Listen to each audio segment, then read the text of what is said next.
In terms of negative principles, the negative heuristics, or taboos if you like, is that we reject to work with rigid Platonic geometric forms like pure circles, cubes, rectangles, pyramids. But that was what classical architecture was all about, taking these and combining these into well-proportioned, symmetrical arrays. Modernism still, and Le Corbusier was talking about these pure forms. And modernism is basically a system of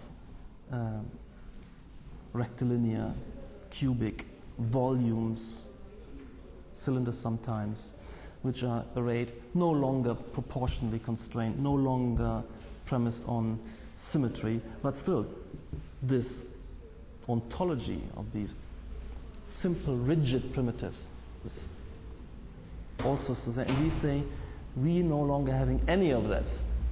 So any imposition of such a rigid figure would be a wrong step.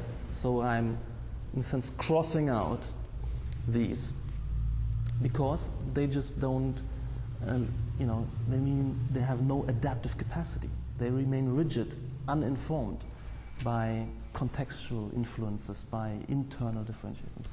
So they are rejected. What is also rejected is the principle of simple repetition, very strong in modernism. One bay repeated across. In urbanism, one block repeated across. But also classicism was, to a large extent, had a lot of repetition within it.